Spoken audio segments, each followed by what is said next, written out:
Siapa yang melakukan tradisi tahlilan itu pertama kali? Ya orang Indonesia. Ulama-ulama yang menyebarkan Islam ke Indonesia. Siapa itu? Para habaib dan ulama dari Makkah Al-Mukarramah yang diutus untuk menyebarkan Islam di bumi pertiwi. Kenapa? Karena Islam masuk ke Indonesia ini terakhir. Sementara mayoritas moyang kita dulu beragama Hindu. Mulai dari kerajaan beragama Hindu. Sehingga ditemui satu kebiasaan kalau orang meninggal dalam tradisi Hindu itu mereka ada bahasa melean kata orang Jawa. Jadi dia tidak tidur dalam beberapa hari di keluarga duka. Mereka ngapain? Ya macam-macam. Ada yang mabuk, ada yang main gaple, ada yang macam-macam lah. Dulu skater belum ada. Mungkin kalau ada skater main juga itu skater. Nah singkat cerita, maka kemudian ulama-ulama yang menyebarkan Islam di Indonesia ini punya punya satu gagasan. Bagaimana kalau tradisi itu tetap ada tapi kegiatannya diganti dengan yang tidak melanggar syariat. Maka kemudian muncullah istilah tahlil, yasinan, itu muncul. Hanya ada di Indonesia. Tapi ingat, apa itu bid'ah atau tidak? Pernah dilakukan Nabi? Oh enggak pernah. Nabi enggak pernah tahlilan. Apalagi pulang tahlil bawa bingkisan. Ada sabdanya? Oh enggak ada hadis Nabi tentang tahlilan. Kalau tahlil ada, tapi tahlilan tak ada. Alhamdulillah, terima kasih.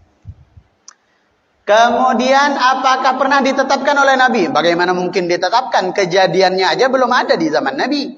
Apakah ada dalil yang menguatkan itu? Ada banyak. Apa misalnya kita membaca tahlilan atas orang yang meninggal dunia, membaca Yasin dulu.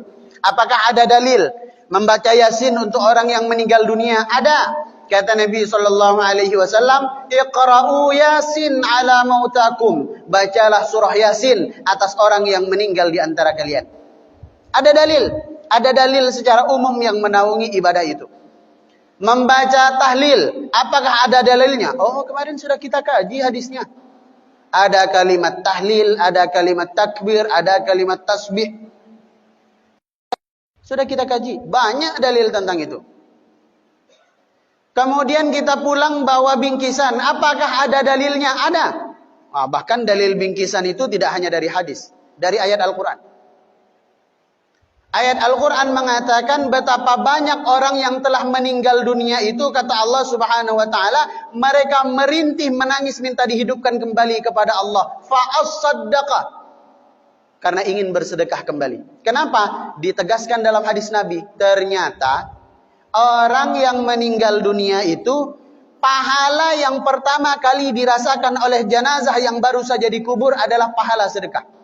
Kalau salat nanti, pahala puasa nanti, pahala baca Quran nanti, haji dan umrah nanti, tetapi pahala sedekah itu pertama kali yang dirasa. Maka saking baiknya keluarga duka mengundang jamaah membaca Yasin ada dalil, membaca tahlil ada dalil, bersilaturahim berkumpul bersama-sama ada dalil, takziah berkunjung ke rumah duka ada dalil, dan pulangnya sebagai tanda terima kasih dibekali makanan, cemilan, snack dengan niat bersedekah atas nama orang yang sudah meninggal dunia. Ada dalil.